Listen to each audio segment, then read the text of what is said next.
सभी साधक और साधिकाएं 6 दिनों से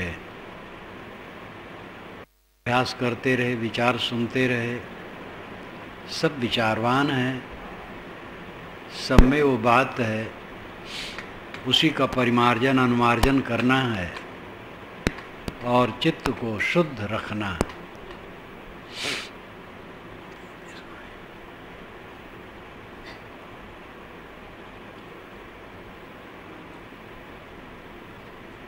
घर में भी रोज स्वाध्याय, चिंतन और ध्यान, ये 3 काम किया करो।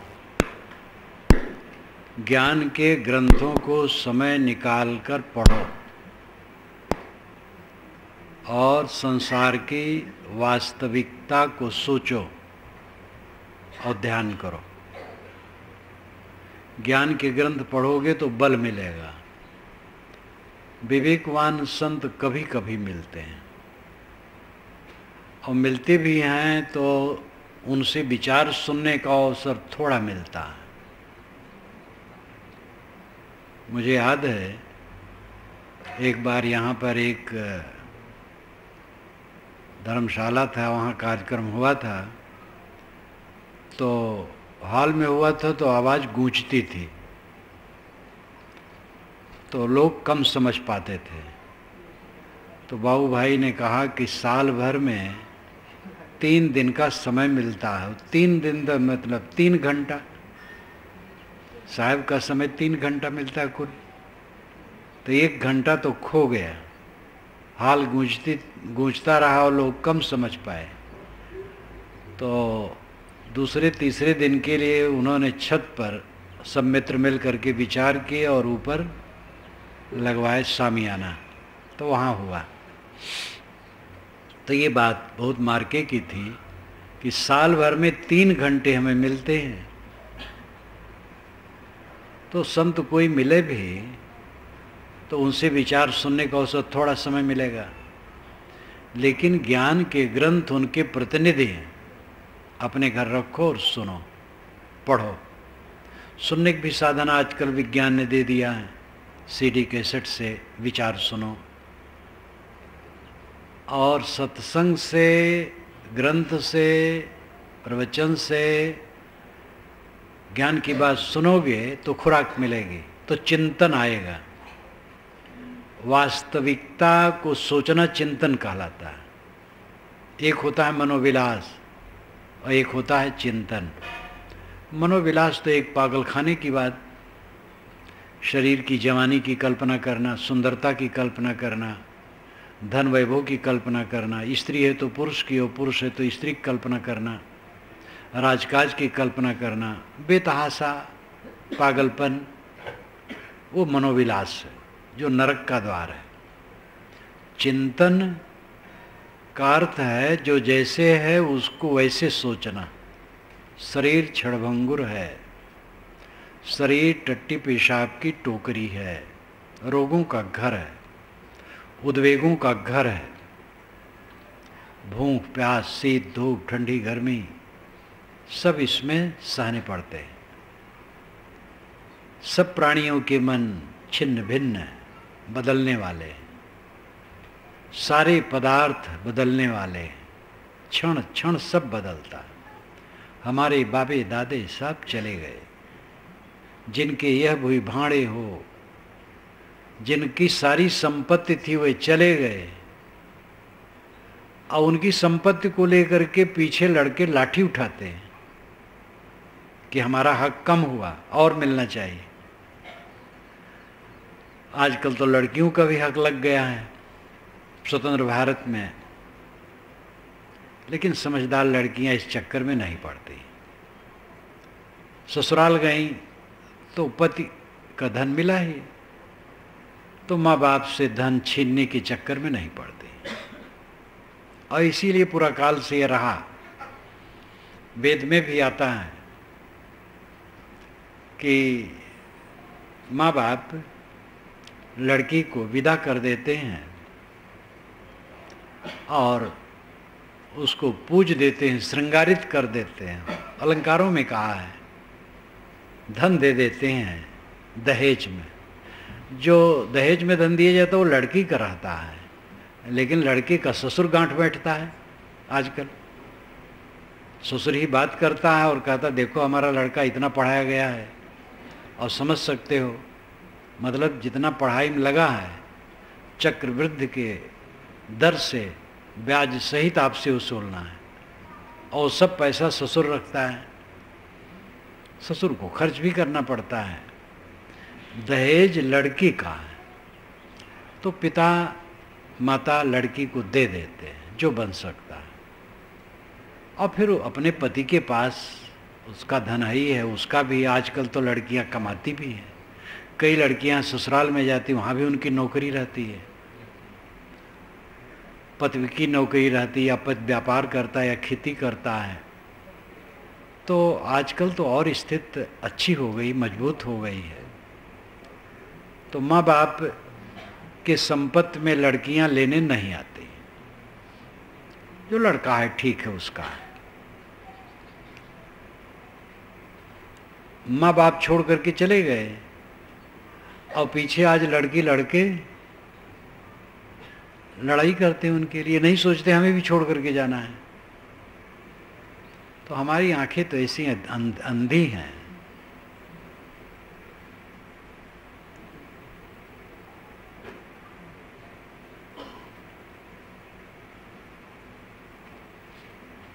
कि मरते देखते हैं, स्वयं मरने का ख्याल नहीं रखते हैं। पैसा से किसी का मन तृप्त हुआ है? न वित्तेंतर पड़ियो मनुष्यो, मनुष्य का मन वित्त से तृप्त नहीं होता है।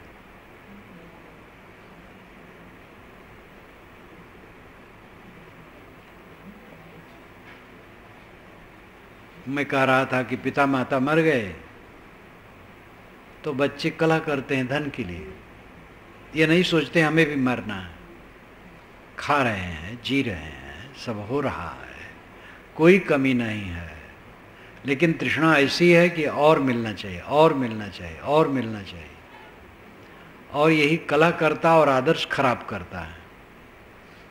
ऐसा कलह करके कुछ लड़के और लड़की भले कुछ धन पा जाएं, लेकिन उनका आदर्श समाज में नष्ट हो जाता है, कुछ नहीं रहता। और जो निष्काम होते हैं, निर्माण होते हैं, संतोष रखते अपनी कमाई पर, उनकी इज्जत रहती है, वो भी स्वयं अंदर से संतुष्ट रहते हैं। तो चिंतन का अर्थ है वास्तविकता को देखना। कुछ नहीं रहेगा मेरा, मेरे माँ बाप का कुछ नहीं रहा, मेरा कैसे रहेगा?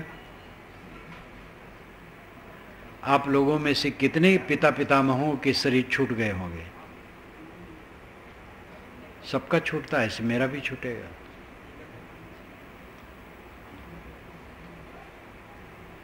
आत्मा अमर है, नित्य शुद्ध बुद्ध है। आत्मा का धन केवल आत्मा है। मेरा परम धन आत्मा है। परम धाम आत्म स्थित है। आनंद भवन, सुख सागर, वैकुंठ धाम, मोक्ष धाम मेरी आत्म स्थित है, मेरी शांति है। ये सब सोचना चिंतन कहलाता है। जड़ चेतन का विवेक करना, अपने को चेतन समझना, शरीर को जड़ समझना, संसार की नश्वरता को समझना, सब कुछ के बिखराव को समझना, विनाश को देखना, ये चिंतन कहलाता है। ये चिंतन जितना गहरा होता है, मोह उतना मिटता है, शांति उतनी आती है। और फिर ध्यान, मन को एकाग्र करने का अभ्यास, साक्षी भाव।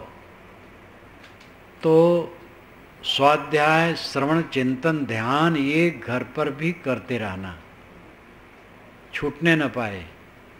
एक बार के बाद भी समय मिले, 2 बार 3 बार, जैसी जिनकी स्थिति हो, एक बार तो जरूर समय निकालना, जिससे ये कमाई सुरक्षित रहे। ज्ञान भक्ति वैराग ये त्रिपुटी कल्याण के लिए है। ज्ञान अपने आत्मा का बोध, वैराग्य सांसारिक पदार्थों के प्रति अनासक्ति, भक्ति। जहाँ से ये बोध हो वहाँ के प्रति श्रद्धा, और अंत में अपने आत्मा में श्रद्धा।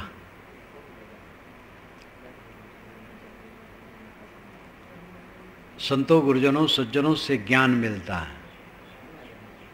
अपने आत्मा का ज्ञान प्राप्त करो, अपने को पहचानो आप कौन है।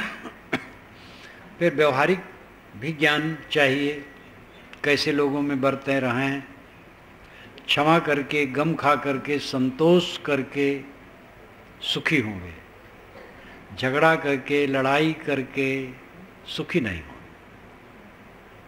ज़्यादातर लड़ाइयाँ होती हैं पद के लिए और धन के लिए, ये ज़्यादा कलह का कारण होता है। जर जोरू जमीन झगड़े की घर तीन, ये भी कहावत चलती, जर जोरू जमीन, झगड़े की घर तीन। वेद में भी आता है, पानी को लेकर, जमीन को लेकर, गायों को लेकर झगड़ा होता है। गाय पहले धन थी, एक एक आदमी के पास सैकड़ों सैकड़ों हजारों हजारों गाय लोग चुराते थे। चुराने की बात भी वेद में आई है। वेद क्या कहते हैं, जो मेरी पुस्तक है आप पढ़ें तो सब वैदिक युग का आनंद आपको मिलेगा। सरल हिंदी में है, खूब समझ सकते हैं।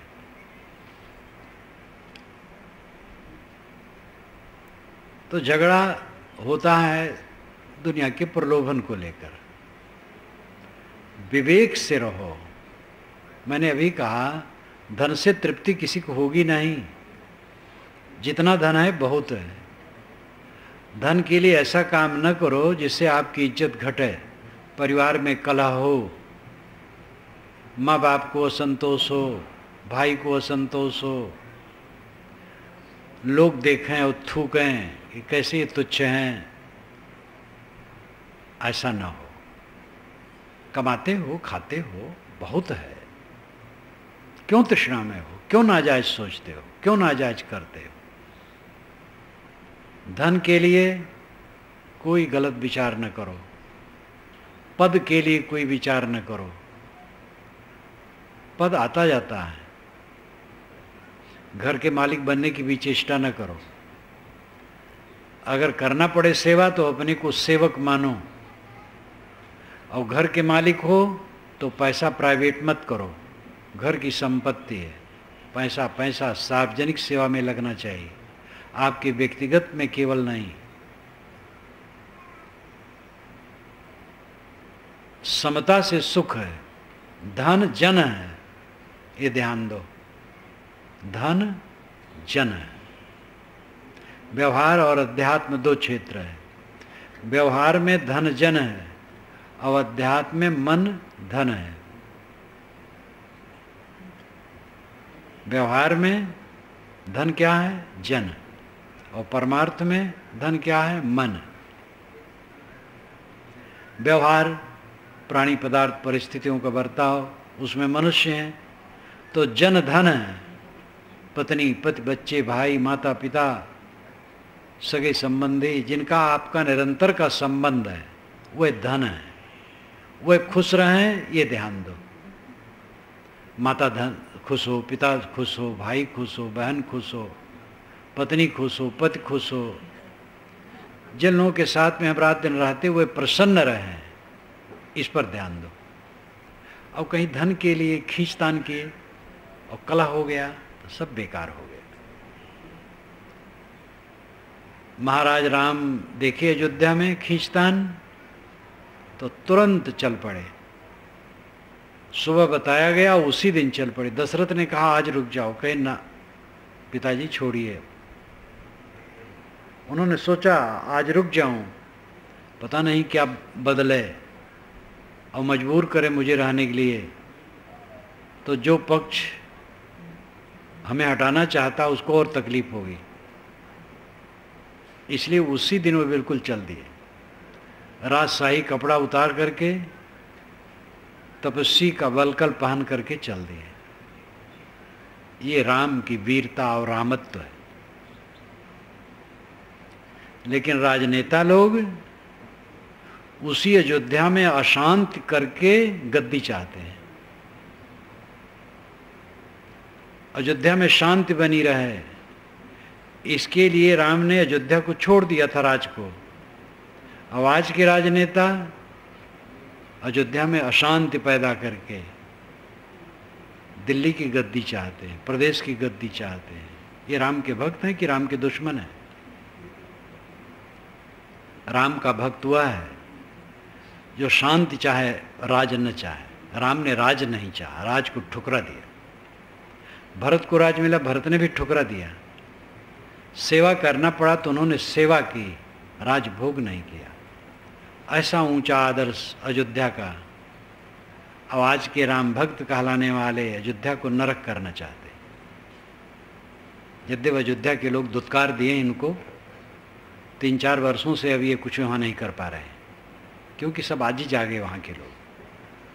सब बाहरी प्रदेश के लोग वहाँ जाके उधमबान मचाते थे। उत्तर प्रदेश के लोग बिल्कुल नहीं लगे, सब नाटक जानते थे इनका। अयोध्या वालों को तो बड़ी वितृष्णा थी इनसे सबसे।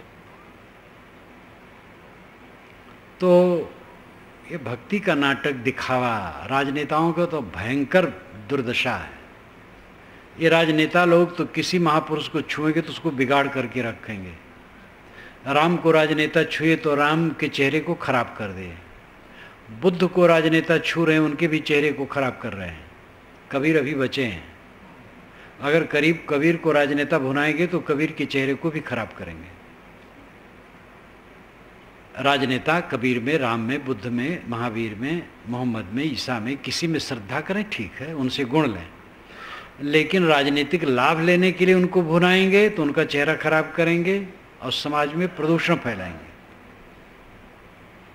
तो मैं कह रहा था कि राम का रामत्व यह है कि उन्होंने जन को धन समझा।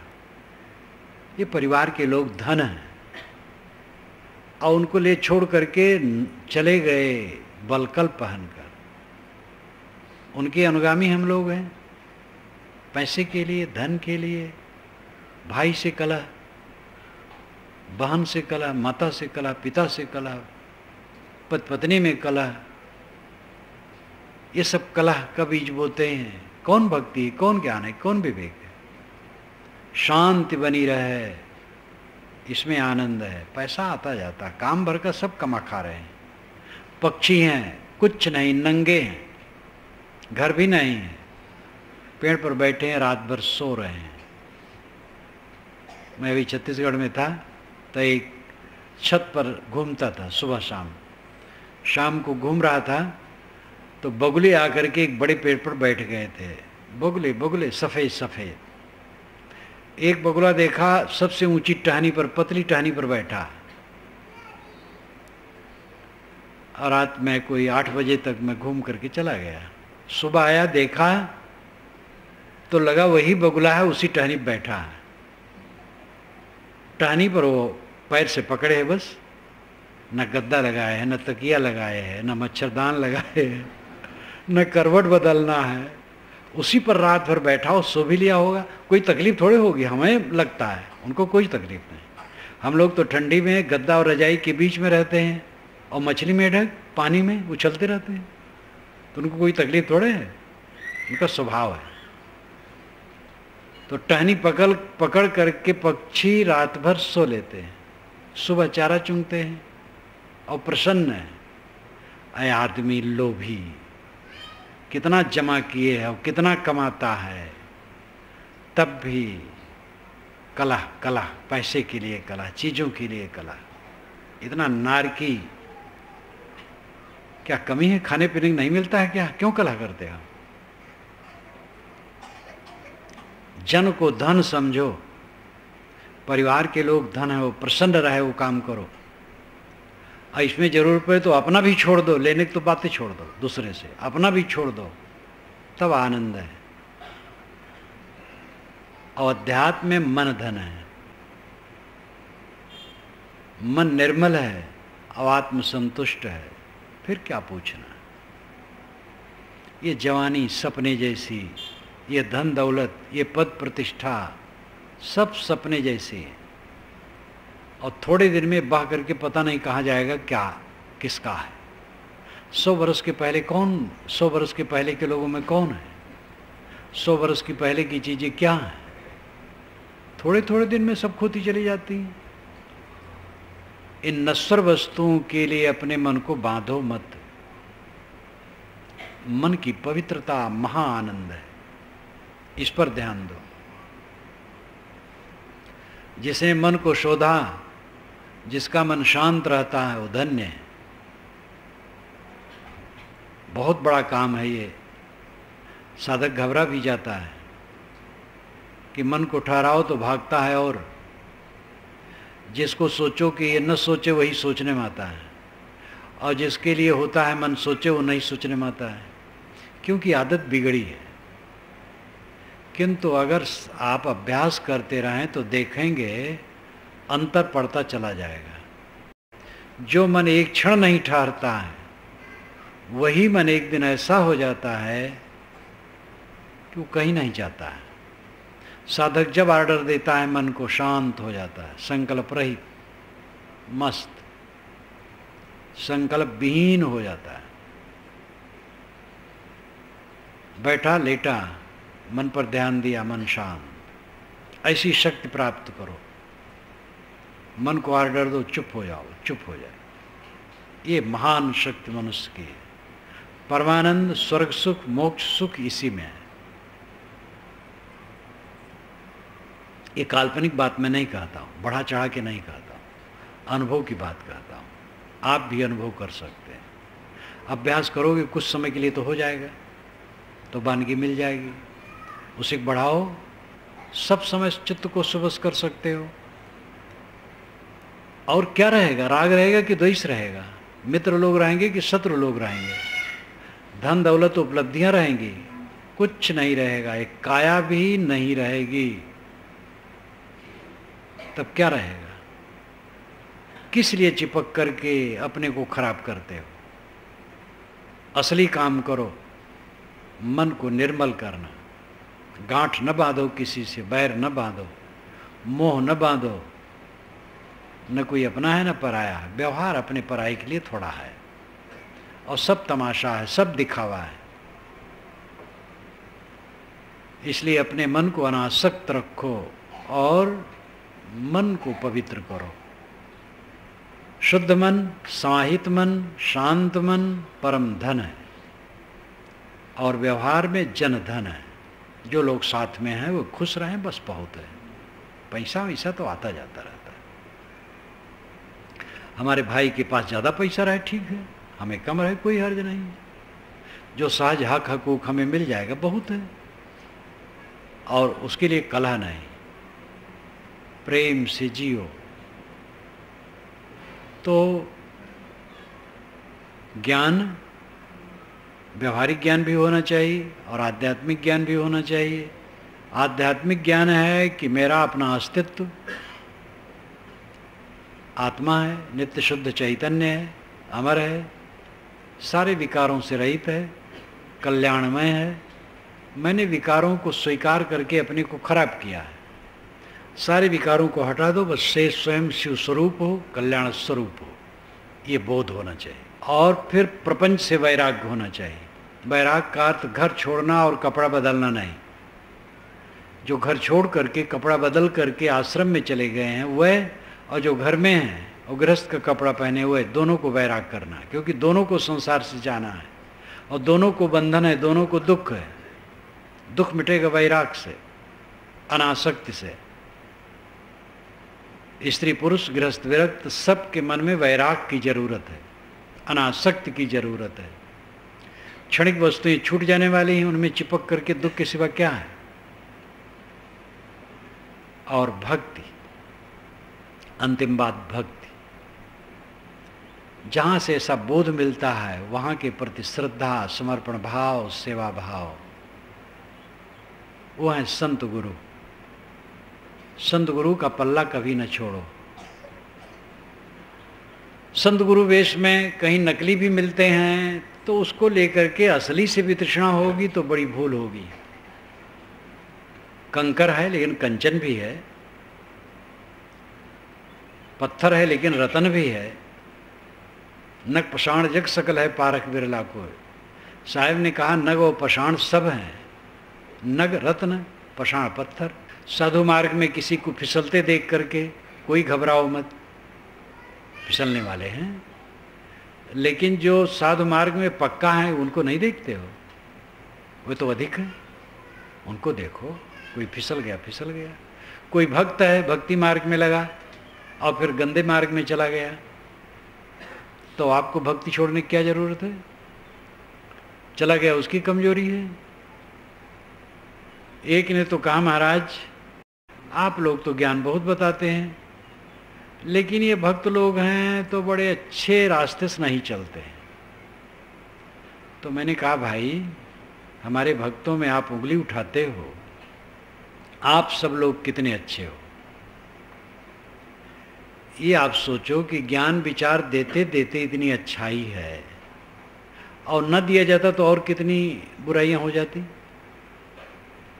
ज्ञान विचार देते देते भी बुराई ही रहती है, और अगर न दिया जाता तो और कितनी बुराई होती।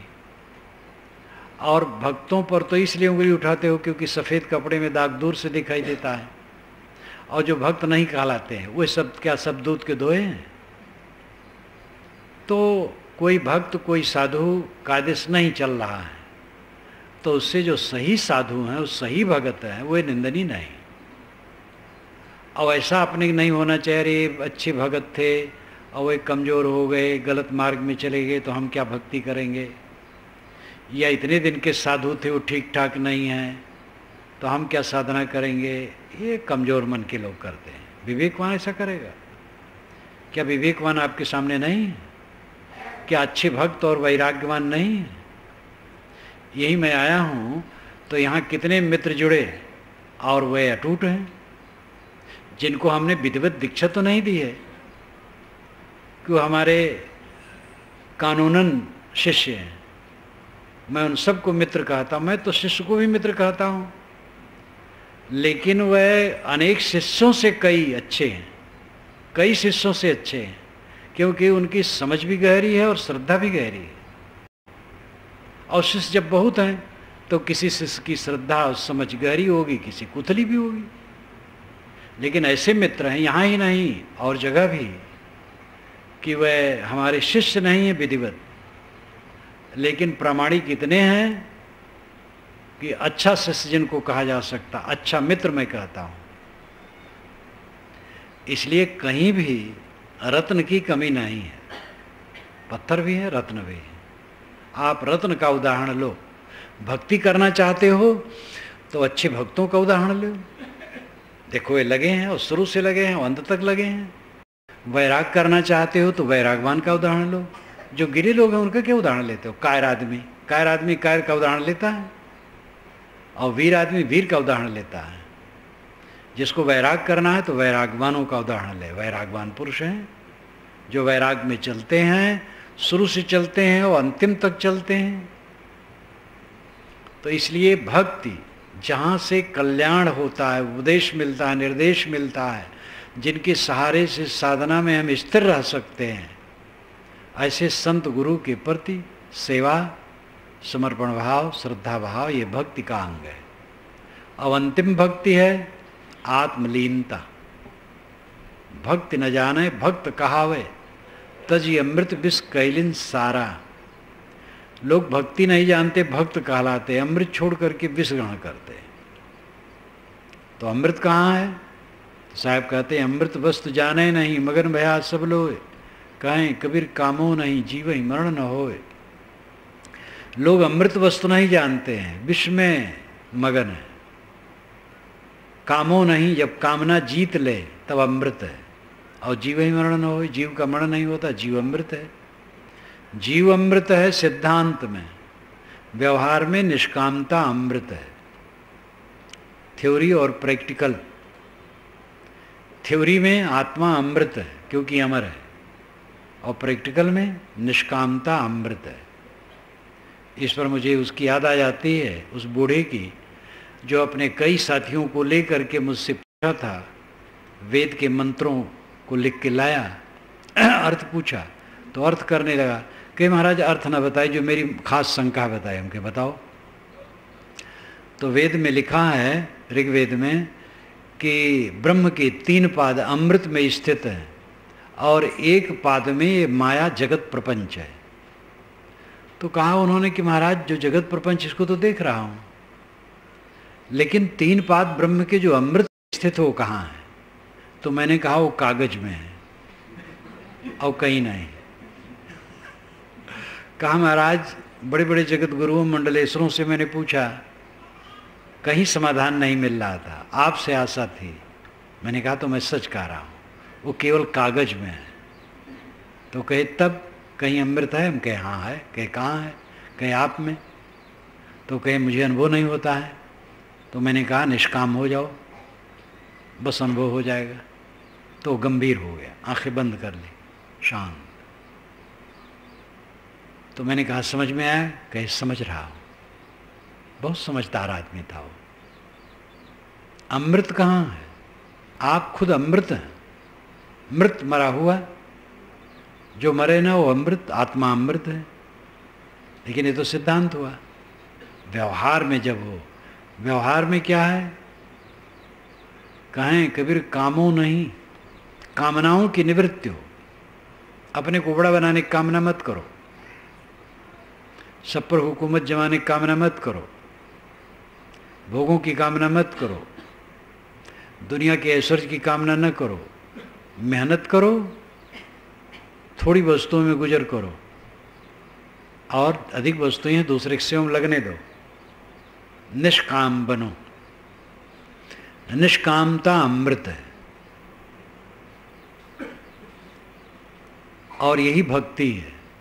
आत्मलीनता, निष्काम हो करके आत्मलीन हो जाओ, ये भक्ति है। उपनिषद में कथा आती है, रूपक आता है।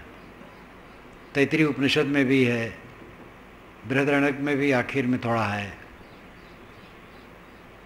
ब्रह्मानंद वल्ली तैत्तिरीय उपनिषद में अंतिम वल्ली, तो उसमें आता है एक सुंदर नवयुवक है, हिष्ट पुष्ट सर्वांग बलवान, और पृथ्वी का सारा ऐश्वर्य उसी के लिए है। ये मानुष, एक मानुष आनंद है। ऐसा 100 मानुष आनंद इकट्ठा करो तो एक पितर आनंद है। ऐसा 100 पितर आनंद इकट्ठा करो तो एक देव आनंद है। ऐसा 100 देव आनंद इकट्ठा करो तो एक इंद्र आनंद है। ऐसा 100 इंद्र आनंद इकट्ठा करो तो एक प्रजापति आनंद है। लेकिन जिसे आत्मा का बोध हो गया और जो सब तरफ से निष्काम हो गया, उसके आनंद के समान किसी का आनंद नहीं। ये जहाँ वर्णन है इसे लंबा में वर्णन है, कई कैटेगरी लगाया गया, मैंने थोड़े में कहा है। तो सबका मन क्या चाहता है? मैंने वहाँ समीक्षा भी यही की है कि सबका मन क्या चाहता है? हम बलवान, हिष्टपुष्ट, सुंदर हो और पृथ्वी का सारा राज्य मेरा हो, फिर देवता हो जाए, इंद्र हो जाए, प्रजापति हो जाए, स्वर्ग का सुख भोगें। यही तो सब चाहते हैं, काल्पनिक बातें जो सुने हैं। तो ऋष कहते हैं लेकिन भाई आनंद का जो बड़ा आनंद है उसका रास्ता है, तुम आत्मा को समझ लो किसी गुरु की शरण में जाकर और निष्काम हो जाओ दुनिया से। तो इसके समान दुनिया में कहीं आनंद है ही नहीं। ये अनुभव हजारों वर्ष पूर्व ऋषियों ने किया है और परम सत्य। वही साहब कहते कहें कबीर कामो नहीं जीव ही मरण न हो। तो अंतिम भक्ति है आत्मलीनता। स्वामी शंकराचार्य ने भी अपने विवेक चूड़ामणि में कहा है,